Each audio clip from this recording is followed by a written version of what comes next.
Bonsoir à tous, bienvenue à Buonasera Calcio, comment allez-vous? Écoutez, ça me fait plaisir de passer encore 30 minutes de foot avec vous. Ce soir, on va faire une spéciale un petit peu sur la stratégie du Milan, la nouvelle stratégie du Milan de Redbird. Voir un petit peu, la décortiquer. Il y a eu un espèce de tremblement de terre à l'intersaison. Tout le monde était choqué. Ici, dans Buonasera Calcio, on a essayé de prendre un petit peu de recul.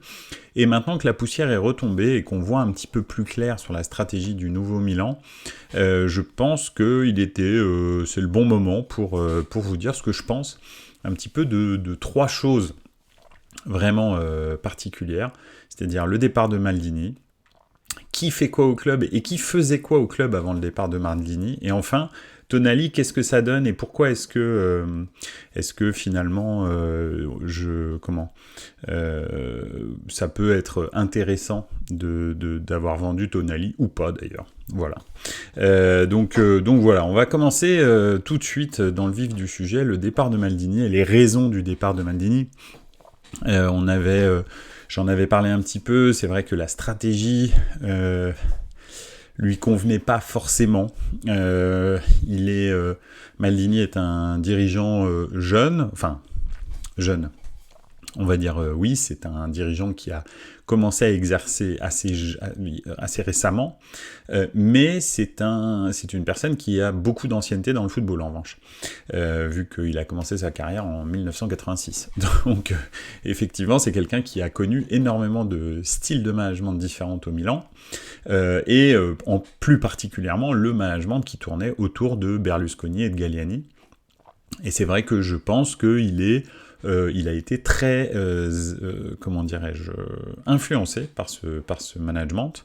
Et c'est vrai que pour lui, diriger un club de foot, et en particulier le Milan, ça se fait un petit peu comme Galliani et Berlusconi, c'est-à-dire un actionnaire qui met de l'argent chaque année pour renforcer l'équipe, une équipe qui reste stable et qui se construit petit à petit avec des joueurs qu'on ajoute lorsqu'on en a besoin.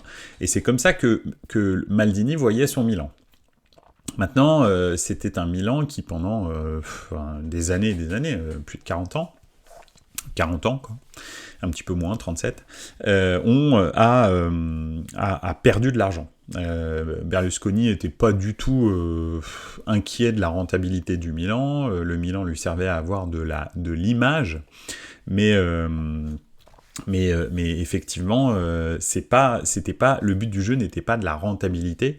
Donc, on est en 2023 dans un cycle complètement différent que Maldini maîtrise pas forcément. Donc voilà, lui, il a un objectif, et un objectif quasi unique, c'est le sportif, c'est gagner, hein, d'accord, c'est ce qu'il sait faire, il nous l'a montré avec le Scudetto de 2022, etc. Et en l'occurrence, un club de foot en 2023 doit avoir d'autres objectifs. C'est aussi pouvoir se suffire à lui-même financièrement. Donc ça c'est très important. Et Redbird Capital, c'est ça qu'ils font, c'est leur business. Eux, c'est pas un fonds d'investissement. Je crois que je l'ai dit aussi fréquemment ici. Eux, c'est pas un fonds d'investissement comme Elliott qui est tombé dans le sport par hasard et dont le sport représente une part vraiment mineure de ses investissements. Redbird est un fonds d'investissement qui a investi dans le spectacle et dans le sport par essence. Et tous les autres investissements sont plutôt mineurs. Donc ils ont vraiment une tradition là-dedans, donc ils savent ce qu'ils font et ils savent vers quelle direction ils vont. Donc leur franchise / club sportifs qu'ils achètent un petit peu partout ou dans lesquels ils prennent des parts, comme à Liverpool par exemple, doivent être rentables. C'est pas un peut-être, c'est pas un si, ça doit être rentable. Donc il y a aucun problème. Ils ont compris que dans le sport, pour que ce soit rentable, il faut gagner. En tous les cas dans le sport européen, beaucoup plus que dans le sport américain. Mais il faut que ce soit rentable quand même. Bonsoir au GCRM, salut, oui c'est un spécial Milan ce soir, on va décrypter un petit peu la nouvelle stratégie, les raisons du départ de Maldini, etc., etc. Morata comme neuf, ce serait une énorme erreur du Milan. Alors, le neuf du Milan, c'est toujours Giroud. Morata, ce serait une doublure, hein. Il faut savoir que Giroud a renouvelé son contrat. Donc Morata, Giroud, je pense que dans les deux cas, il y en a un qui offre un petit peu plus de profondeur que l'autre. C'est sûr que devant les cages, il est pas bon, c'est clair. Ça, on est bien d'accord. Mais c'est quelqu'un qui se cache pas. Bon, c'est pas un top buteur, mais en fait, le système du Milan ne repose pas sur le buteur. C'est d'ailleurs aussi pour ça que comment il s'appelle, Marcus Thuram est allé signer au Milan. À l'Inter, pardon, c'est parce que effectivement le buteur au Milan est là pour créer pour créer de l'espace à Leao et aux autres ailes ou aux autres milieux. C'est pour ça d'ailleurs que notre numéro 9, depuis bien longtemps maintenant, n'a pas marqué beaucoup de buts. Hein. Si on prend depuis 2019, Olivier Giroud, je crois que sa meilleure saison, ça doit être 11 buts, un truc comme ça, ou peut-être 12. Donc l'attaque du Milan ne repose pas sur le numéro 9. Donc on verra. Mais bon, le départ de Maldini, il va dans ce sens-là. Il faut savoir que c'était l'année dernière, il y a exactement un an, quasi à 2 jours près, le 3 juillet, Maldini et Massara re-signaient leur contrat avec le Milan, après 3 ou 4 jours de négociations ultra serrées avec Redbird. Pourquoi ? Parce qu'en fait, Maldini voulait plus de pouvoir après son titre de son Scudetto, enfin le Scudetto du Milan. Maldini voulait plus de pouvoir et plus de moyens pour renforcer l'équipe. Donc, ils ont négocié longtemps, leur contrat s'arrêtait le 30 juin, ils ont pas été renouvelés tout de suite. Redbird leur a donné une chance, on va dire, et effectivement, Maldini et Massara qui a un peu plus, on va dire, le côté administratif, négociation, réseau, et Maldini qui est la caution morale, et puis celui qui va avoir le dernier choix sur tel et tel recrutement. Bien sûr, en concordance avec Moncada, hein, on va d'ailleurs se demander ensuite qui fait quoi au club. Maldini, en l'occurrence, aurait pu saisir cette opportunité, mais le mercato de l'année dernière du Milan a été catastrophique. Si on regarde bien, Milan a eu Aster Vranckx, bon, Pioli l'a quasi pas utilisé, Yacine Adli, quasi pas utilisé, Origi, une catastrophe absolue, on se demande même s'il est encore joueur de foot, et enfin cerise sur le gâteau pour 32 millions d'euros qui est le record du Milan, hein. Charles de Ketelaere. Donc, en gros, sur 4 joueurs, alors il y a eu quand même quelques petites réussites avec Malik Thio, qui est maintenant plus ou moins titulaire au Milan, en défense centrale avec Fikayo Tomori. Donc ça, c'était plutôt pas mal. Et puis c'est à peu près tout, hein, parce que ils n'ont pas réussi à trouver d'aile droite. On a fait toute la saison avec Messias et Saelemaekers. Dans l'axe, Origi était censé prendre la relève de Giroud, mais on a vu que c'était une catastrophe. Rebic, alors là, c'était son frère, donc voilà. Bref, on va dire que généralement, le recrutement de Maldini et de Massara, qui ont dépensé quand même pas mal d'argent, puisque donc entre de Ketelaere 32 millions, Adli, etc., ça faisait quand même une certaine somme, je crois plus de 50 ou 60 millions d'euros. Et ces 50 ou 60 millions d'euros ont été... Si moi on me pose la question maintenant, j'adore Maldini, c'est pas le problème, je suis ultra fan de Maldini, mais ça ne change pas que ce mercato est raté de A jusqu'à Z. Il n'y a rien qui a marché excepté Malik Thio qui, en théorie, ne devait pas marcher. C'est-à-dire, il n'était pas prévu pour être efficace tout de suite, en fait. Malik Thio, il est rentré parce qu'à un moment donné, au mois de janvier, Milan s'est effondré. Pourquoi ? Parce que justement, le recrutement ayant été raté, le banc était pitoyable, ce qui fait que Pioli ne faisait pas tourner, et post-Coupe du Monde, il y a eu un trou physique monstrueux. Donc ils sont passés à 3, il a fait rentrer Malik Thio, et là il s'est aperçu que Malik Thio était au niveau, mais je veux dire, alors, il y a peut-être aussi un petit peu de part pour Stefano Pioli, qui a peut-être pas essayé, plus exactement insisté assez avec Charles de Ketelaere, ou avec Yacine Adli en particulier, parce que bon, Aster Vranckx, les 2-3 fois où il est rentré, je me suis pas dit, ah ouais, lui il a du ballon. En revanche, Yacine Adli, quand même, j'avoue que c'était quand même pas mal. Et donc, voilà. En gros, ils se sont foirés sur le mercato, et cet été, Maldini, en gros, lui, ce qu'il voulait, c'était encore plus de moyens pour continuer à renforcer cette équipe. Les profils que Maldini avait recrutés ne les a pas, comment dirais-je, convaincus. Moncada avait, par exemple, si on prend par exemple Enzo Fernandez, qui est maintenant à Manchester City pour 110 millions d'euros.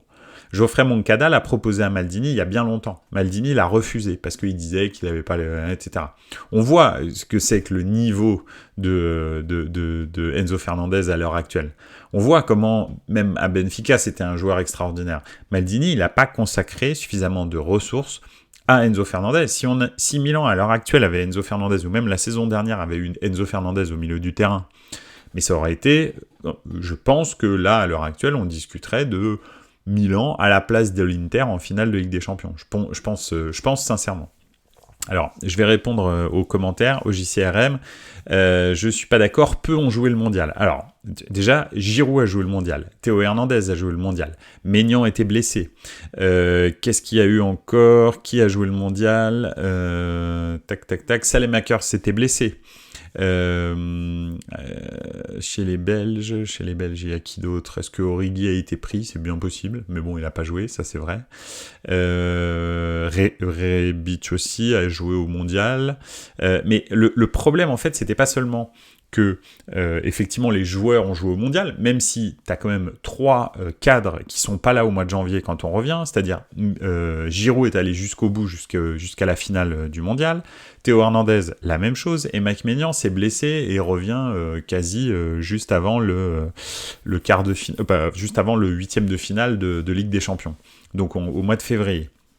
Ce qui fait qu'en gros, tu as, on va dire, pas la moitié de l'équipe, mais quand même 3 cadres qui sont ultra importants, qui sont soit hors de forme et surtout très très déçus d'avoir perdu en finale. Hein, c'est ce qu'a dit Théo Hernandez. Il a eu un vrai problème de motivation.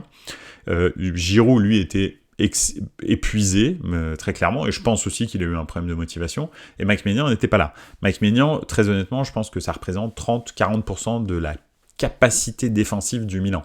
Un goal de ce calibre-là, c'est voilà quoi, c'est incroyable. Je pense que effectivement au Milan, il y a 2 pièces maîtresses qui définissent le Milan et qui font en sorte que c'est une équipe à l'heure actuelle de haut niveau en Europe et en Serie A, c'est Mike Maignan et Leao. S'il y a 2 joueurs qu'il faut absolument pas toucher, c'est Mike Maignan et Leao. Je pense que c'est plus important que Théo Hernandez.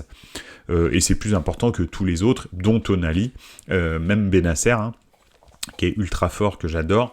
Je pense que Mike Maignan et Leao sont les 2 pièces maîtresses autour desquelles il faut construire. Il n'y a pas à discuter, c'est sûr et certain. Donc voilà, le truc c'est que Maldini a fait de nombreuses erreurs, a une vision du management d'un club de foot qui est un petit peu daté maintenant. Il a en revanche eu un coup de génie, et ça c'est clair. Alors, il y a eu plusieurs coups, hein, attention, hein, il a fait venir des joueurs très très bien, grâce à Moncada, il a validé des joueurs comme Mike Maignan, comme Théo Hernandez, comme Bennacer, comme Tonali, etc. On peut y aller, on peut en citer, mais c'est quand même Moncada qui les soumettait, hein. Faut pas croire que c'est Maldini qui, avec son petit carnet, va chercher les joueurs, hein. C'est Geoffrey Moncada qui va les trouver. Et on va d'ailleurs déborder sur qui fait quoi au club. Le truc, c'est que, en l'occurrence, ce que je voulais dire, c'est que Maldini a une gestion un peu datée d'un club de foot, et Redbird, en fait, sait que pour grandir et continuer à investir, ils sont obligés de vendre. Alors, ils vont pas vendre toutes les stars du Milan. Là, ils en ont vendu une, qui est... Pourquoi ? Parce qu'il y a eu un prix qui était indécent et qui permet de réinvestir. Hein. Quand on voit toutes les cibles que vise le Milan, c'est grâce à Tonali. C'est-à-dire que le budget qu'ils avaient en transfert, plus le transfert de Tonali, fait en sorte qu'ils sont capables de s'aligner sur 25 millions pour Chukwueze, 20 millions pour Moussa, de recruter le petit Lucas Romero, de recruter Loftus-Cheek, potentiellement, comme tu le dis au JCRM dans les commentaires, Pulisic, etc. Donc et puis Reinheider, et puis etc. En fait, ils sont sur c'est le seul club italien qui est capable de faire ça à l'heure actuelle. L'Inter ne signe que des paramètres zéro en donnant de très gros salaires, en se disant bon bah au moins on peut étaler les paiements. Donc en l'occurrence Thuram, et Thuram, c'est la même chose. Milan, en fait, la stratégie de Redbird, c'est d'avoir un plan A, un plan B, un plan C, un plan D à chaque poste où ils ont un besoin. Ils ne se fixent pas sur une seule cible, ce qui fait que ça leur permet de rester dans les clous de ce qu'ils veulent dépenser. S'ils ne veulent pas dépasser un certain seuil de salaire ou de transfert, ils passent au plan B. C'est ce qu'on a vu par exemple avec... là, ils sont en train de se concentrer sur Chukwueze. Ils ont décidé que, à la base, ils avaient un pré-accord avec Kamada. Et finalement, ils se sont dit, ouais, non, mais Kamada, il va pas nous apporter ce qu'on veut. Nous, maintenant, on va passer à Chukwueze.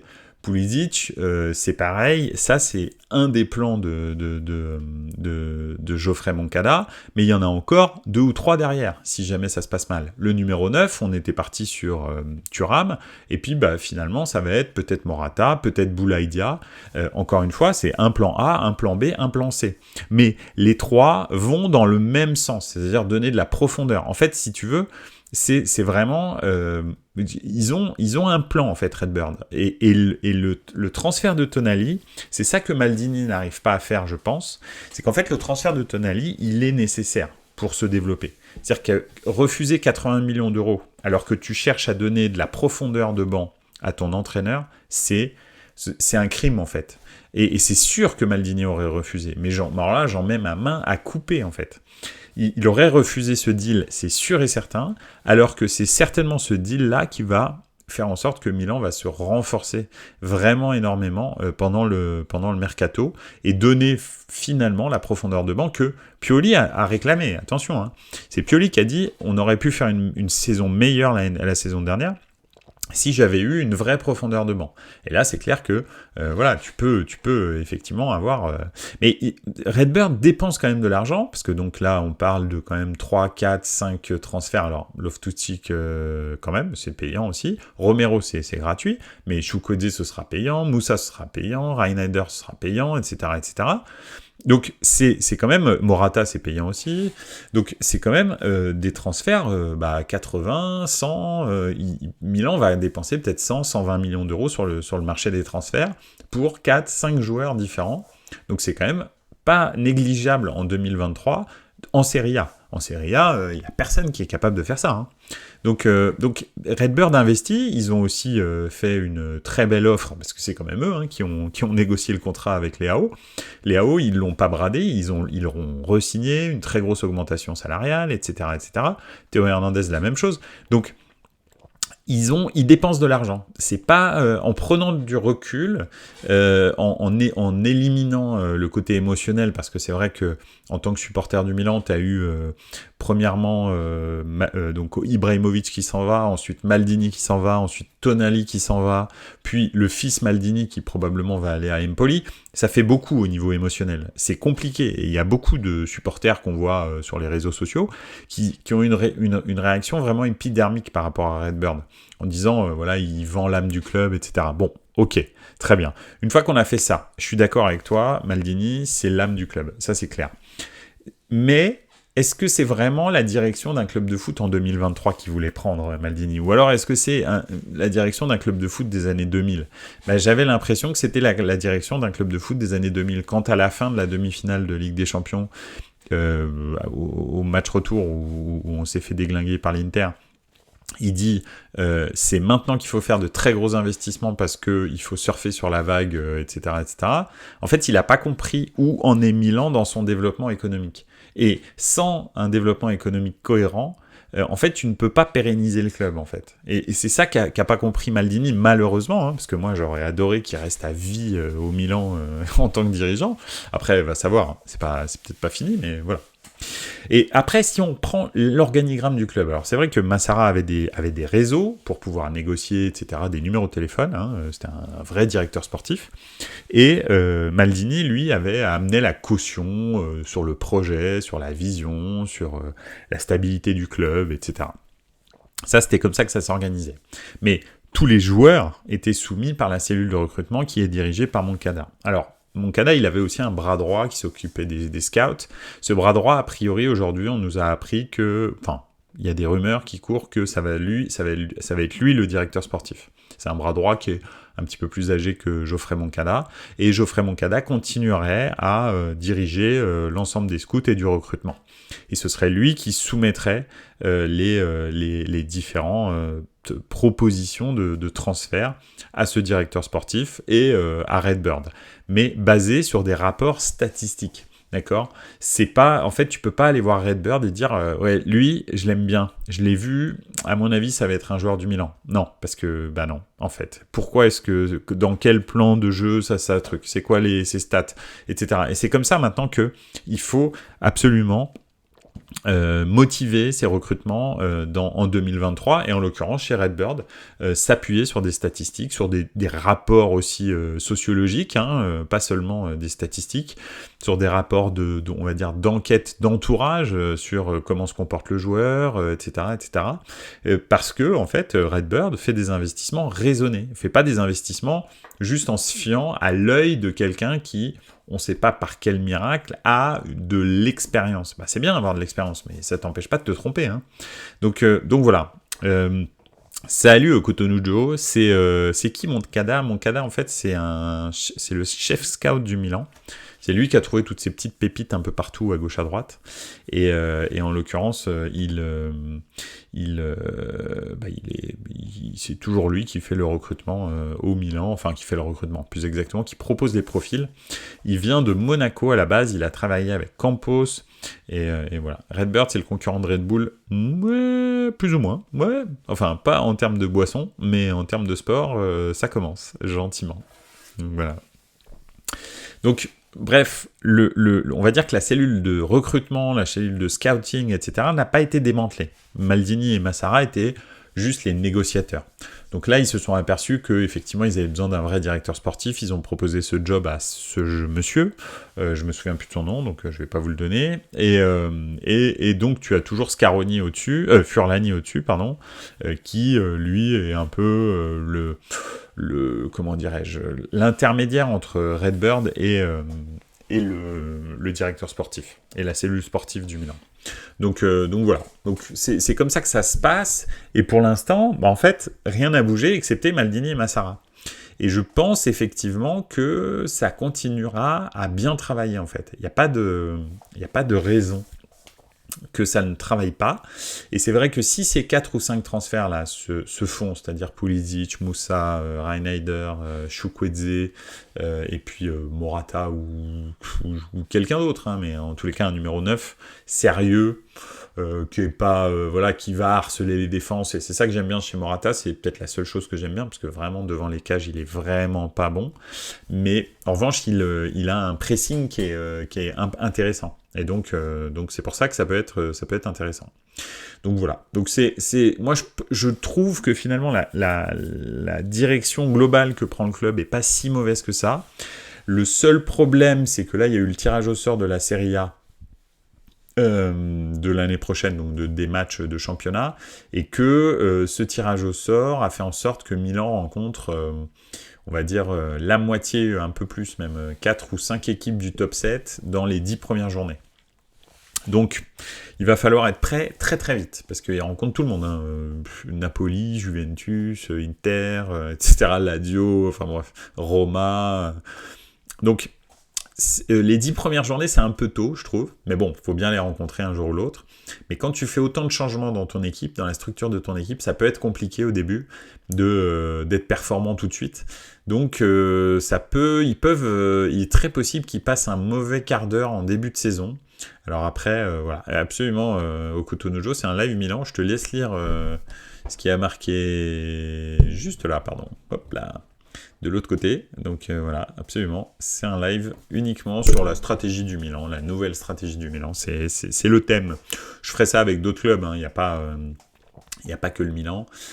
J'ai commencé par ça. Pourquoi ? Parce que c'est le club qui a eu le plus de changements en Italie ces derniers temps. On va dire que il est probable aussi que je parle du Napoli, parce que le Napoli a perdu et son directeur sportif et son entraîneur. Donc c'est aussi un changement assez drastique. Mais sinon, après, du côté de la Juve, bah justement, le directeur sportif du Napoli va aller à la Juve, donc on va voir un petit peu ce qui va se passer, parce que pour l'instant c'est assez calme, ils l'attendent je pense, donc c'est pour ça qu'ils sont très très calmes. Mais oui, il est probable que je fasse aussi un petit spécial Napoli, un petit spécial Juve, mais les deux clubs n'ont pas bougé pour l'instant, justement à cause du départ de l'entraîneur et du directeur sportif à Naples, et puis de toute façon, il n'y a rien qui va bouger, sauf si Osimhen est transféré. Voilà, donc pour l'instant, on est un peu tranquille du côté de Naples, et la Juve, bah, ils attendent justement le nouveau directeur sportif. Donc oui, le qui fait quoi au club, pour l'instant, il n'y a rien à bouger. La cellule de recrutement, la cellule de soins de Milan Lab a été renforcée. Donc au contraire, en fait, si tu veux, on dirait que le club est en train de se renforcer.